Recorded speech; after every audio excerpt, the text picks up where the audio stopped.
Hello everyone, स्वागत है आपका बेसिक हिंदी के आज के इस नए लेक्चर में। तो आज के इस लेक्चर में हम लोग देखने वाले हैं सत्य कथन की पहचान। ये जो हमारा एनसीईआरटी की क्लास 9th की बुक है हिंदी की राजीव प्रकाशन की, ये उसमें दिया है। इसमें 20 प्रश्न दिए हुए हैं सत्य कथन की पहचान करना। मतलब इसमें आपको 4 ऑप्शन दिए रहेंगे, आप लोगों को इसमें से एक ऑप्शन सही होगा, उसको पहचान कर लिखना है। तो इसे बोलते हैं सत्य कथन की पहचान। यह आपके यहाँ पर मल्टीपल चॉइस क्वेश्चन में 1 नंबर का क्वेश्चन आपका आता है आपके पेपर में। तो ये कक्षा 9 की बुक का है, लेकिन इसे कक्षा 10 वाले, 11 वाले और कक्षा 12 वाले भी पढ़ सकते हैं, क्योंकि ये सबके लिए इंपॉर्टेंट हो जाता है। क्योंकि बेसिक हिंदी की जो क्लास होती है वो सबके लिए होती है, चारों क्लासों के लिए। तो चलिए आज की इस वीडियो को शुरू करते हैं। तो हमारा आ जाता है यहाँ पर पहला क्वेश्चन। आप देख सकते हैं, निम्नलिखित कथनों में से कोई एक कथन सही है, उससे पहचान कर लिखो। मतलब आपको 4 ऑप्शन दिए हुए हैं, चारों में से केवल एक ऑप्शन सही है, आपको उसे बताना है सही कौन सा है। तो हम चलिए पहला क्वेश्चन अपना देख लेते हैं। पहला क्वेश्चन हमारा आता है का ऑप्शन का, पद में यथार्थ, वस्तुपरक और तथ्यात्मक वर्णन पाया जाता है। दूसरा आता है हिंदी साहित्य की सर्वाधिक महत्वपूर्ण घटना पद का आविष्कार है। तीसरा आता है गद्य ज्ञान वृद्धि का एक सरल साधन है। चौथा आता है पद की भाषा गद्य की अपेक्षा अधिक स्पष्ट एवं अभिव्यक्त होते हैं। तो आपका जो इसमें पहले में सही हो जाता है वो हो जाता है गा। मतलब आपका यहाँ पर तीसरा वाला सही हो जाता है कि गद्य ज्ञान वृद्धि का एक सरल साधन है, सरल या सफल साधन है। मतलब गद्य में आपको सिंपली से कोई भी चीज़ पढ़ना है, आपको सिंपल सरल शब्दों में समझ में आ जाता है। चलिए अब हम लोग देख लेते हैं अपना दूसरा क्वेश्चन। तो हम लोगों का दूसरा क्वेश्चन आता है, दूसरा क्वेश्चन का पहला आता है खड़ी बोली का विकास ब्रजभाषा और राजस्थानी गद्य से हुआ है। फिर गद्य में स्वतंत्र कल्पना की उड़ान होती है। पद में व्याकरण के नियमों की अवहेलना नहीं की जा सकती। गद्य में सुवर्णन सूक्ष्म एवं सांकेतात्मक होता है। तो इसमें से जो आपका सही हो जाएगा वो हो जाएगा का नंबर वाला, कि खड़ी बोली का विकास ब्रजभाषा और राजस्थानी गद्य से हुआ है। तो आपका दूसरा का जो है वो का वाला सही हो जाएगा। चलिए हम लोग देख लेते हैं तीसरा वाला अपना। तो तीसरा हमारा आता है चंद छंद वर्णन की महिमा के रचनाकार तुलसीदास हैं। सुख सागर के रचनाकार मुंशी सदा सुखलाल हैं। 84 वर्षों की वार्ता के रचनाकार गोस्वामी विठलनाथ हैं। श्रृंगार रसमंडन गोकुलनाथ की रचना है। तो इसमें जो आपका सही आंसर हो जाएगा वो हो जाएगा खा वाला। मतलब सुख सागर के रचनाकार या मुंशी सदा सुखलाल जी हैं। ये इसमें आपका खा वाला राइट हो जाएगा कि सुख सागर के रचनाकार मुंशी सदा सुखलाल जी हैं। चलिए हम लोग चौथा देख लेते हैं अपना। केवल इसमें 20 प्रश्न दिए हुए हैं, 20 में से आपका 1 नंबर का यहाँ पर इस क्वेश्चन बन जाएगा, 1 नंबर का आपका पेपर में आएगा। चौथा आता है नास्वेकेतोपाख्यान की भाषा में पश्चिमीपन अधिक है। फिर ब्रह्म समाज के प्रवर्तक राजा शिवप्रसाद सितारे हिंद थे। लल्लू लाल की रचना रानी कार्तिकी की कहानी हास्य प्रधान है। स्वामी दयानंद ने सत्यार्थ प्रसाद की रचना हिंदी में की है। तो इसमें से आपका जो सही आंसर हो जाएगा वो हो जाएगा घा वाला। स्वामी दयानंद ने सत्यार्थ प्रकाश की रचना हिंदी में की है। आपका यहाँ पर चौथा राइट आंसर हो जाएगा। चलिए आगे देख लेते हैं पांचवा क्वेश्चन। पांचवा क्वेश्चन आता है सदल मिश्र ने कि हिंदी को आर्य भाषा के रूप में घोषित किया है। भारतेंदु के पूर्व हिंदी गद्य का स्वरूप निश्चित नहीं था।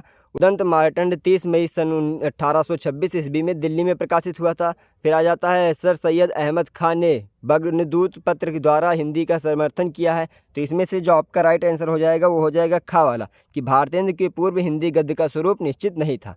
इसमें आपका खा वाला आंसर राइट हो जाएगा। चलिए नेक्स्ट छठा देखते हैं। छठा में आता है सरस्वती पत्रिका के प्रथम संपादक रामचंद्र शुक्ल थे। महावीर प्रसाद द्विवेदी धर्मयुग के संपादक रहे। इंडियन प्रेस प्रयाग से सन 1903 ईस्वी में इंदु पत्रिका का प्रकाशन हुआ। सरस्वती पत्रिका का प्रकाशन हिंदी साहित्य की महत्वपूर्ण घटना है। तो 6 वाले में आपका जो राइट आंसर हो जाएगा वो हो जाएगा घा वाला। सरस्वती पत्रिका का प्रकाशन हिंदी साहित्य की एक महत्वपूर्ण घटना है। मतलब यहाँ पर घा वाला आंसर आपका राइट हो जाएगा। फिर चलिए हम लोग सातवां देख लेते हैं। सातवां हमारा आ जाता है द्विवेदी युग का समय सीमा 1822 तक। फिर हिंदी खड़ी बोली का आविर्भाव 19वीं शताब्दी की से में जागरण काल में। रानी केतकी की कहानी की हिंदी प्रथम कहानी है। भारतेंद्र हरिश्चंद्र की रचनाएं मानसरोवर में प्रकाशित हुई। तो सातवां जो है उसका आपका आंसर हो जाएगा खा वाला।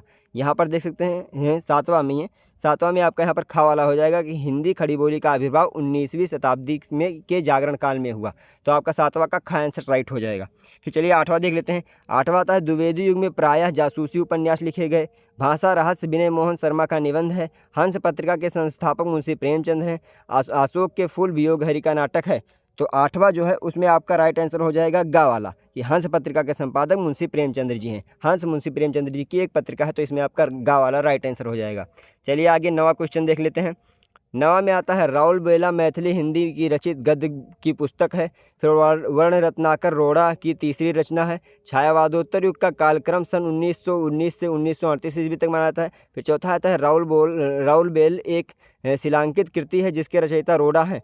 तो यहाँ पर जो नवा वाला आंसर है उसमें आपका यहाँ पर राइट आंसर हो जाएगा छः वाला, मतलब घा वाला। घा वाला मतलब राउल बेला एक शिलांकित कृति है जिसके रचयिता रोड़ा है। ये घा वाला आपका राइट हो जाएगा। 10वां क्वेश्चन हम लोग देख लेते हैं। 10वां का माखनलाल चतुर्वेदी भारतीय हिंदू के श्रेष्ठ निबंधकार हैं। महावीर प्रसाद द्विवेदी सन 1903 ईस्वी से 17 वर्षों तक सरस्वती पत्रिका का संपादक रहे। आचार्य चतुर्सेन शास्त्री नागरिक पटरानी सभा के प्रथम संपादक थे। प्रताप नारायण मिश्र ने हिंदी प्रदीप पत्रिका का संपादन किया है। तो आपका जो 10वां आंसर हो जाएगा उसमें से आपका यहाँ पर खा वाला सही हो जाएगा। खा वाला मतलब कि महावीर प्रसाद द्विवेदी ने 1903 ईस्वी से 17 वर्षों तक सरस्वती पत्रिका का संपादन किया। तो 10वें में आपका खा वाला आंसर राइट हो जाएगा। चलिए हम लोग देख लेते हैं 11वां में। 11वां में आता है किशोरीलाल गोस्वामी कृति इंदुमती हिंदी की प्रथम कहानी है। हिंदी की प्रथम कहानी इंशाअल्लाह खां रानी केतकी की कहानी है। फिर बाबू बाल मुकुंद गुप्त भारतीय हिंदू युग के श्रेष्ठ उपन्यासकार हैं। एकलव्य डॉक्टर रामकुमार वर्मा का श्रेष्ठ उपन्यास है। तो आपका जो 11वां आंसर है उसमें आपका हो जाएगा राइट का वाला, मतलब किशोरीलाल गोस्वामी कृति इंदुमती हिंदी की प्रथम कहानी है। ये मैं आप लोगों को पहले भी बता चुका हूँ कि इंदुमती हिंदी की प्रथम कहानी है जिसके राइटर किशोरीलाल गोस्वामी जी हैं। तो 11वां का आपका का वाला सही हो जाएगा। फिर आ जाते हैं 12वां पर। तो 12वां आता है भारतीय युग का कालक्रम 13वीं शताब्दी से 1868 ईस्वी तक है। द्विवेदी युग का कालक्रम 1900 से 1922 ईस्वी तक है। शुक्लोत्तर युग का कालक्रम 1919 से लेकर 1938 ईस्वी तक है। स्वतंत्रोत्तर युग का कालक्रम सन 1938 से लेकर 1947 ईस्वी तक है। तो आपका जो 12वां है उसमें से आपका राइट आंसर हो जाएगा खा वाला।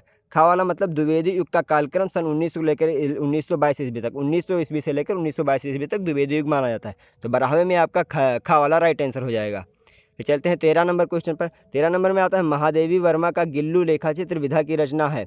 रेखाचित्र विधा की रचना अंजो दीदी के लेखक चंद्रमौली बख्शी जी हैं। श्री राम शर्मा का एक संग्रह बोलती प्रतिमा रिपोर्टाज विधा है। मौत के खिलाफ जिंदगी की लड़ाई शिवदान सिंह चौहान का रेखाचित्र संग्रह है।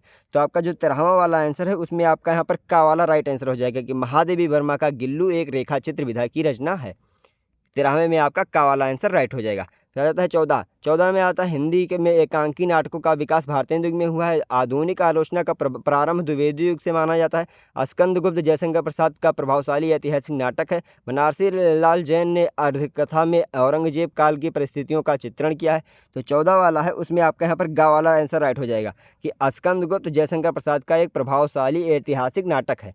स्कंदगुप्त, चंद्रगुप्त ये सारे जो हैं वो जयशंकर प्रसाद जी के नाटक हैं। तो आपका 14 में गा वाला आंसर राइट हो जाएगा। चलिए 15 वाला देख लेते हैं। 15 में आता है नीड़ का निर्माण फिर वियोगहरि की आत्मकथा है। शिवप्रसाद गुप्त की लिखित पृथ्वी प्रदक्षिणा रिपोर्टाज है। मेरी तिब्बत यात्रा राहुल सांकृत्यायन कृति यात्रा साहित्य है। रंगेव राघव कृति अदम्य जीवन यात्रा साहित्य है। तो आपका जो 15 वाला आंसर है उसमें से आपका यहाँ पर गा वाला आंसर राइट हो जाएगा। मेरी तिब्बत यात्रा राहुल सांकृत्यायन कृति यात्रा साहित्य है, मतलब जो मेरी तिब्बत यात्रा है उसको राहुल सांकृत्यायन जी ने लिखा है और ये एक यात्रा वृत्तांत है, मतलब कि यात्रा साहित्य है। तो 15 में आपका गा वाला आंसर राइट हो जाएगा। चलिए आगे देख लेते हैं 16वां में आता है निस्सहाय हिंदू राधा कृष्ण दास जी का उपन्यास है। मुंशी प्रेमचंद्र जी का सामाजिक उपन्यास कंकाल है। 100 अजान एक सुजान बाल मुकुंद गुप्त का उपन्यास है। भूपेंद्र बोध के उपन्यास तितली का प्रकाशन पटना में हुआ। तो आपका जो 16 वाला नंबर है उसमें आपका यहाँ पर का वाला आंसर राइट हो जाएगा कि निस्सहाय हिंदू राधा कृष्ण दास का एक उपन्यास है। का वाला आंसर आपका 16वें में सही हो जाएगा। फिर 17वां ले लेते हैं। एकांकियों के विकास का श्रेष्ठ काल भारतीय युग रहा है। द्विवेदी युग में नाटकों का सर्वाधिक विकास हुआ है। मोहन राकेश भारतीय युग के श्रेष्ठ एकांकीकार हैं। श्रेष्ठ नाटककारों ने ही श्रेष्ठ एकांकियों की रचना की है।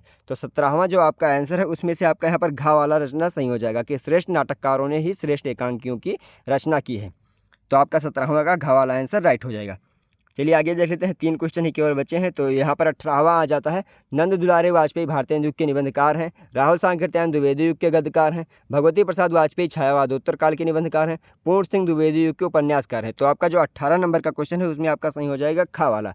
खा वाला मतलब राहुल सांकृत्यायन द्विवेदी युग के गद्यकार हैं। आपका यहाँ पर खा वाला आंसर राइट हो जाएगा 18 का। फिर 19 वाला देख लेते हैं। 19 में आता है हिंदी गद्य काव्य का विकास शुक्ल युग में हुआ। डॉक्टर विष्णुकांत शास्त्री श्रेष्ठ गद्य काव्य लेखक हैं। फिर गद्य काव्य मुख्यतः भावात्मक निबंध है। गद्य और पद्य के बीच की विधा को गद्य काव्य कहते हैं। तो आपका जो 19 वाला है उसमें से आपका आंसर हो जाएगा राइट घा वाला। घा वाले में आपको लगा है गद्य और पद्य के बीच विधा को गद्य काव्य कहते हैं। ये आप लोगों को मैंने पहले बताया है कि गद्य काव्य कैसे कहते हैं। तो गद्य और जो पद्य दोनों में होता है तो उसे क्या बोलते हैं, गद्य काव्य बोलते हैं।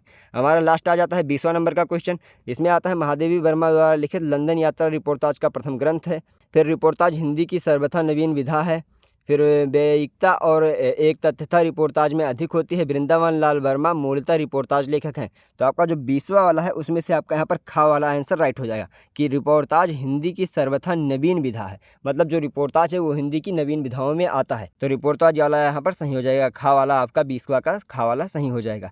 चलिए हम लोग मिलेंगे नए वीडियो में, तब तक के लिए चैनल को सब्सक्राइब कर लेना। और अगर आप इसकी पीडीएफ डाउनलोड करना चाहते हैं, हमारे सारे नोट्स की पीडीएफ डाउनलोड करना चाहते हैं, तो डिस्क्रिप्शन में आपको हमारे टेलीग्राम चैनल का लिंक मिल जाएगा। आप वहाँ से जाकर हमारे टेलीग्राम चैनल को ज्वाइन कर सकते हैं और सारे नोट्स को पीडीएफ डाउनलोड कर सकते हैं और उन्हें अच्छे से रीड कर सकते हैं। तो चलिए हम लोग मिलते हैं नए लेक्चर में।